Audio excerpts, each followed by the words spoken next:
Good morning, everybody.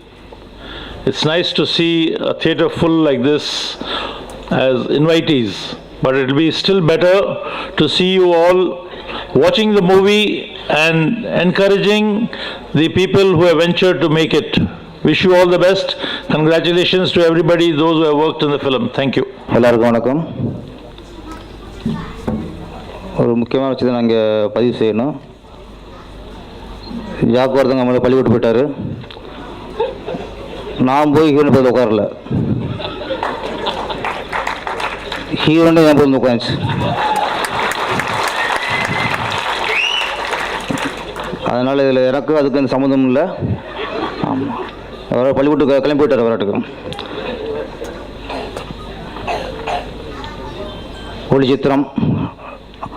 ஒளிச்சித்திரம்ங்கிறது அதுலேயே டைட்டிலே கேமராமேனுங்கிற நிரூபிச்சிட்டாரு. இந்த படத்தோட இசையமைப்பாளர் சௌந்தரியன் சார், இவ்விழா நாயகன். இப்போ இந்த காலகட்டத்தில் ஒரு மண் சார்ந்த மண் வாசனை உள்ள ஒரு இசையமைப்பாளர் அவர். இந்த மாதிரி இசையமைப்பாளர்கள் இப்போ ரொம்ப குறைவாக இருக்காங்க. இந்த மாதிரி இசையமைப்பாளர்கள் இன்னும் நிறைய பெருகணும் நம்ம திரையுலகுக்கு. ஏன்னா நம்முடைய பண்பாட்டுக்கும் நாகரிகத்துக்கும் நம்முடைய அந்த நேட்டிவிட்டிக்கும் அப்பாற்பட்டு மியூசிக்கில் போய்கிட்டு இருக்கோம். சௌந்தரியம் மாதிரி ஆட்கள் வெற்றி அடையணும், வெற்றஞ்சது தான் நம்ம மண்வாசனை உள்ள பாடல்கள் நம்ம கேட்க முடியும். இந்த நச்சுன்னு நடந்துக்கிட்ட சாங்கு ஐட்டம் சாங்கு தான். ஆனால் அதுலேயும் ஒரு மெலோடி டியூன் இருந்துச்சு. அதனால தான் ஒரு சின்ன பொண்ணு வந்து ஃபுல் சாங்கையும் ஒரு டியூன் மரமாக பாட முடிஞ்சிச்சு. எந்த சாங்கை ஒரு சின்ன குழந்தையும் திரும்ப பாடுதோ அந்த சாங் தான் ஹிட் சாங். இப்போலாம் பாட்டை கேட்க தான் முடியுது, திருப்பி பாட முடியல, நம்மளால் மூச்சு திணறுது.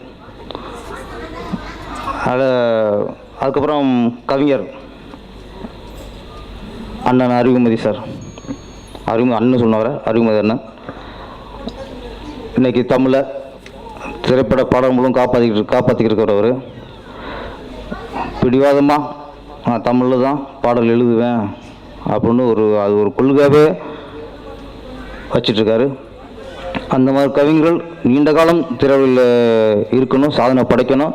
அப்போ தான் தமிழ் கொஞ்சமாவது திரையுலகில் வாழும்.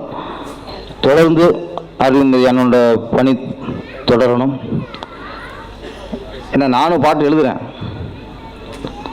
நான் வந்து எனக்கு கவிஞர் சொல்லிக்க மாட்டேன், ஒரு பாடலாசிரியர் தான். அறிவுமதி அண்ணனோட பாடலாம் கேட்கும்போது நமக்கே ஒரு குற்றுணர்வு வரும். என்னடா நம்ம தமிழை கெடுக்கிறோமோ அப்படின்ட்டு. அவங்க பாட்டை கேட்கும்போது கொஞ்சம் பொறுப்பும் கூடும். ஓகே, நம்ம வந்து மேக்ஸிமம் தமிழில் தான் பாட்டு எழுதணுங்கிற ஒரு பொறுப்பும் கூடும். அறிவுமதி அண்ணன் அவருடைய தொண்டு இன்னும் தொடரணும். இயக்குனர் இயக்குனர் இயக்குனர் இயக்குனர் அப்துல் ரஹ்மான் சார்.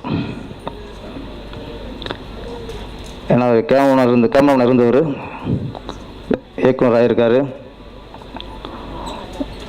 இப்போ உள்ள பெரும்பாலான இயக்குனருக்கு நடிக்கணுங்கிற ஒரு ஆர்வம் வரும்.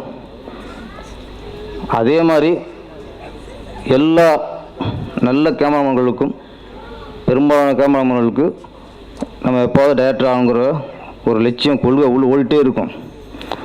அது சில இயக்குனரோட பணிபுரியும் போது எவ்வளோ டைரக்ஷன் பண்ணுறான், நம்ம ஏன் பண்ணக்கூடாது அப்படின்னு உங்களுக்கு தோணிட்டே இருக்கும். என் கூட ஒர்க் பண்ண 2 கேமராமேன் டைரக்டர் ஆகிட்டாங்க. அவங்கள நினச்சிப்பான் நினைக்கிறேன். ஆனால் இவனே பண்ணுறான் போலருக்கு, நம்ம பண்ண என்னன்ட்டு அவங்க பண்ணிட்டாங்க. இப்போது ஒருத்தர் சரவணன் சார் சிலம்பாட்டம் பண்ணார், இப்போ சிப்பாயன் பண்ணிக்கிட்டு இருக்காரு. அப்புறம் விஜய் மில்டன், அவர் என் கூட ஒர்க் பண்ணதுனால தான் அவருக்கு வெளியே வந்துச்சுன்னு நினைக்கிறேன். நம்மளும் டைரக்டர் ஆய தீரன்ட்டு கோழி சோடாம் படம் பண்ணி இன்றைக்கி மிகப்பெரிய வெற்றியை கொடுத்து அவரும் உறுதிப்பட்ட இயக்குனராக மாறிட்டார். இது காலங்காலமாக இருக்குது. அந்த காலத்தில் கருணன் சார் கேமராமேன் இருந்தால் அப்போ இயக்குனராக மாதிரி மிகப்பெரிய வெற்றி படம் கொடுத்தாரு. அப்புறம் பால் மகேந்திரா, ராபர்ட் ராஜசேகர், ஜீவா, ஒலி ஓவியர் தங்கர் பச்சன், இப்போ விஜய் மில்டன் சார், கேவி ஆனந்த், இப்போ பார்த்தா ஒரு லிஸ்ட்டு வந்துகிட்டே இருக்கு. அந்த வரிசையில் கேமரா இருந்து இயக்குனராகவும் கண்டிப்பாக அப்துல் ரஹ்மான் சார் ஜெயிப்பார், ஜெயிக்கணும். நான் ஒரு சினிமாவில் அவ்வளோ நேசிக்கிறவர், அவ்வளவு சினிமா லவ் பண்ணுறவர். கண்டிப்பாக ஒளிச்சித்திரம் மூலம் அவர் மிகப்பெரிய வெற்றிப்பட இயக்குனராக உலா வருவார். இந்த பதில் நடித்த ஹீரோ, ஹீரோயின், தொழில்நுட்ப கலைஞர்கள் அனைவரும் வெற்றி பெற என் வாழ்த்துக்கள். நன்றி. இந்த காலை வேளையிலும் ஒளி வித்தகர், ஒளி சாதனையாளர் அப்துல் ரஹ்மான் அவர்களின் ஒளிச்சித்திரம் திரைப்பட விழாவிற்காக இங்கு திரண்டு வந்திருக்கின்ற திரையுலக சாதனையாளர்களே, அன்பர்களே, நண்பர்களே, அன்பு தம்பி ஜாகுவா சொல்லும்போது சொல்லிவிட்டு சென்றார், அண்ணன் கதாநாயகி ஏற்றி பேசிவிடாதே, புகழ்ந்து பேசிவிடாதே என்று சொல்ல சொன்னார். நான் அவரை புகழ்ந்து பேசாதே என்று சொல்லவில்லை, ஏற்றி விடாதே என்று சொன்னேன். ஏனால் தம்பி ஜாகுவார் அவர்கள் எப்பொழுது பேசும் பொழுதும், ஏனால் பூஜைகளிலே ஒரு வழக்கமான ஒன்றுதான், அளவுக்கு மீறி ஏற்றி விடுவார். இது எங்கே விடியும் என்றால், அடுத்த பொண்ணு 10 லட்ச ரூபா சம்பளம், அந்த சம்பளம். இந்த மாபெரும் நடிகர்கள் என்று பேர் வாங்கிட்டு இருக்கிறவங்கலாம் இப்போ வந்துருக்கிறாங்க. சில நடிகர்கள் ஒரு படம் ஹிட்டாக அசலாயிட்டு இருக்கோம், இந்த மீடியேட்டருங்க அந்த படத்தை வாங்காத சிலர் வாங்கியிருக்க மாட்டாங்க. அண்ணே உங்கள் படம் பிச்சின்னு ஓடுதுண்ணே, முத நாளே 10 லட்சம் வசூல்னு சொல்லி இப்படி ஏற்றி விட்டுருவாங்க. கடைசியில் அந்த படம் ஓடி அசலாகிறதே பெரியதாக இருக்கும். அவர்கிட்ட போய் சம்பளம் கேளுங்க, போன படத்தில் 10 கோடி கேட்டவர் இந்த படத்தில் 15 கோடி கேட்பார். இதன் வினை இப்படி இருக்கிறது என்பதற்காகத்தான் அன்பு தம்பிக்கு நான் சொல்லுவேன், யாரையும் ஏற்றி விடாதே என்று. இது சும்மா எங்களுக்குள்ள தமாசா பேசிக்கிறது. இங்கே புகழ்ந்து பேசணும்னா நான் ஒரு ஆளை கண்டிப்பாக புகழ்ந்து பேசணும். பேரரசு ஏற்கனவே சொன்னாப்புல, என் அன்பு தம்பி அறிவுமதி. ஏனென்றால் இன்று திரையுலகத்திலே படத்திற்காக பாடல்கள் தான் ஜாஸ்தி. பணம் எனக்கு 1.5 லட்சம் கொடு, 2 லட்சம் கொடு, 3 லட்சம் கொடு. பேரரசு கூட அவர் படத்தில் அவர் தான் பாடுது. இப்போ நான் கூட என் படத்தில் நானே எழுதிக்கிறேன். ஏன்னு சொன்னால் அவளை பணம் எங்களால் கொடுக்க முடியறதில்ல. யோசிச்சு அந்த டியூனை 10 வாட்டி போட்டு அழிச்சு நாங்கள் எழுதிக்குவோம். நாங்களெல்லாம் பிறவி பாடல். ஆனால் எந்த இயக்குனரும் நினைத்தால் ஒரு பாடல் எழுதி கொள்ளலாம், அதற்கான காலதாமதங்கள் ஆகும். கவிஞன் என்பவன் சொல்ல டியூனை சொல்ல எழுதி கொண்டே இருக்க வேண்டும். அவன் தான் கவிஞன். அதுவும் புதுவித கருத்துக்களை சொல்லிக் கொண்டிருக்க வேண்டும். அப்படிப்பட்ட வழியிலே வந்தவன் அறிவுமதி. அதுவும் பணத்துக்காக எழுதுவதில்லை, பணம் அவர் செகண்டரி தான். அவர் ஒரு போராளி. சிலர் போராளி மாதிரி நடிப்பாங்க, சொல்லுவாங்க, பேசுவாங்க, ஆனால் பின்புலன் போராளியை இருக்க மாட்டாங்க. இங்கே எத்தனையோ பேர் தலைவர்லாம் வந்திருக்காங்க, அதுக்கு இதுன்னு பேசுவாங்க, அப்படி செய்கிறோம் இப்படி செய்கிறோம். அங்கே போனால் அவங்கள பார்க்கவே முடியாது. எவனோ ஒருத்தன் பார்க்கிறானோ, எவனோ ஒருத்தன் சங்கங்களின் தலைவராக இருந்து செல்ல ஓப்பன் பண்ணி வச்சிருக்கான், அவன் தான் போராளி. நீ வரேன்னு சொல்லிட்டு உங்களை பாருங்க, நாளை மீட் பண்ண சொல்லிட்டு உங்களுக்கு அதை செய்கிறேன், இதை செய்கிறேன், ஆணை செய்கிறேன், பூனை சொல்லிட்டு ஒன்றுமே செய்ய மாட்டாங்க. அவங்களாம் போராளி இல்லை. அந்த வழியில் நீ ஜூனியர் விகடன்ல தம்பி ஒரு தமிழுக்காக மாபெரும் பணியினை செய்து கொண்டிருக்கின்றார். வாரம் 2 முறை வருகின்ற அந்த பத்திரிகை நான் படிக்கிறேன். அற்புதமான பணி, அது அருமையான பணி, எல்லாருக்கும் புரிகிற மாதிரி ஒரு பணி. ஆக அவர் ஒரு போராளி.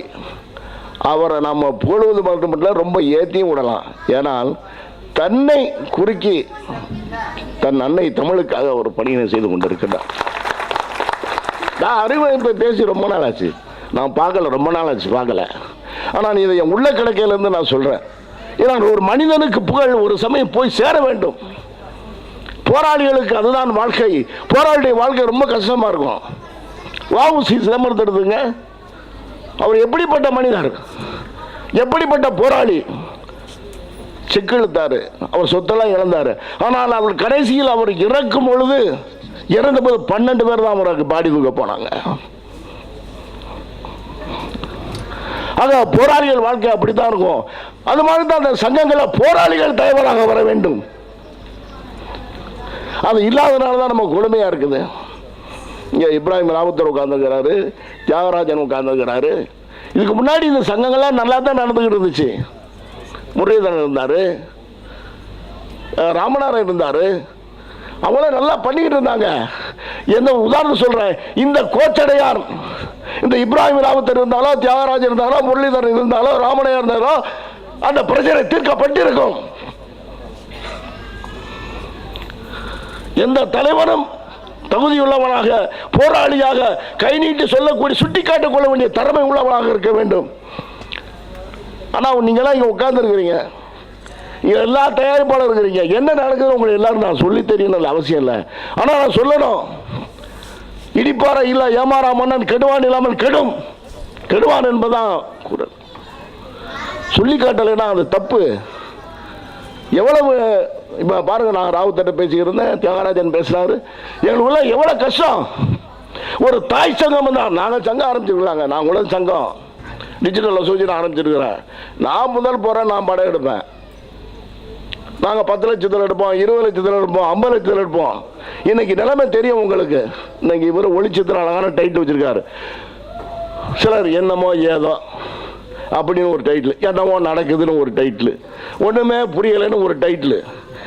இது யாரை சொல்றாங்கன்னு தெரியல. ஆனால் உண்மையிலே இந்த சினிமா திரையுலகத்தான் இந்த நோக்கி இந்த தலைப்புகள் வந்து கொண்டிருக்கின்றன. என்னமோ நடக்குது, யாருக்குமே புரியல. படம் ரிலீஸ் பண்ண முடியல, ஒன்றுமே புரியல. போட்டா ஷேர் வர்றதில்ல, என்னவோ நடக்குது. இந்த சங்கத்தில் விதிகள் இருக்குது, சட்டங்கள் இருக்குது. தான் நினைத்தபடி எதையும் செய்யக்கூடாது இந்த சங்கத்தில். அது தியாகராஜனுக்கு தெரியும், ராவுத்தருக்கு தெரியும், ஹேம்நாத் பாபு உட்கார்ந்துருக்காரு. அவரெல்லாம் விதிகளை தலையில படித்தவர். நானும் 12 வருஷம் வீடியோ சங்கத்தில் இருந்திருக்கேன். எங்கள் வீடியோ சங்கத்தில் இப்போ இருக்க அனுமதிக்கும் தெரியும். நாங்களால் அந்த சட்டத்தை மீற மாட்டோம். ஒரு சட்டத்தில் எது செய்தாலும் செயற்கூறில் பேசப்பட வேண்டும்.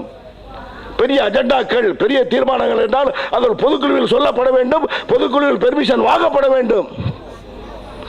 அது இல்லாட்டி அதே மாதிரி ஒவ்வொரு வருஷமும் செப்டம்பருக்குள்ள பொதுக்குழு கூடணும்.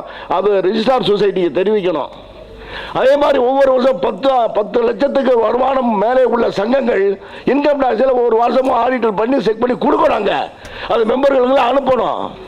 இது சட்டம். ஆனால் இவைகள் எல்லாம் இன்று அதை நான் என்ன சொல்றது, எல்லாரும் இருக்கிறாங்க, எல்லாருக்கும் தெரியும், நம்ம மறைச்சி பிரயோஜனம் இல்லை. ஆனால் நானும் சொல்ல, மக்களே நீங்கள் அமர்ந்திருக்கிறீர்கள், கவனத்தில் கொள்ளுங்கள். உங்கள் தொழில் நல்லா இருக்க வேண்டும் என்றால், உங்கள் ஒளிச்சித்திரம் நன்றாக ஓட வேண்டும் என்றால், நமக்கு உரிமை வேண்டும், நமக்கு சுதந்திரம் வேண்டும். நம்மை நல்லா ஆளுமை செய்து ஆளக்கூடிய, தவறுகளை சுட்டி காட்டக்கூடிய தலைவர்கள் வேண்டும். சரியான பாதையை விட்டு காட்டக்கூடிய தலைவர்கள் வேண்டும். முன் பாதையிலே முற்களை தன் பாதத்தில் ஏற்றி கொண்டு வழிநடத்தக்கூடிய தலைவர்கள் வேண்டும் என்று சொல்லி இந்த ஒளிச்சித்திரம் மாபெரும் வெற்றியை பெற்று தொழில்நுட்ப கலைஞர்கள், முக்கியமாக அப்துல் ரஹ்மான் அவர் பெரிய சாதனையாளர். அவர் நான் நேராக பார்த்ததில், அவர் படத்தெல்லாம் பார்த்து அதிசயத்தில் என்ன ஃபோட்டோகிராஃபின்னு சொல்லிக்கிறோம். அப்படிப்பட்ட ஒரு முதலாக இன்று இயக்குனர் என்ற பாதையில் ஒரு புது குழந்தை மாதிரி உள்ளே இருக்கிறார், துறைக்குள்ளே வராரு. அதே மாதிரி அவருக்கு தோல் கொடுத்துருக்காங்க 2 தயாரிப்பாளர்கள். இந்த தயாரிப்பாளர் நிலைமை உணர்ந்தும் தோல் கொடுத்துருக்காங்க.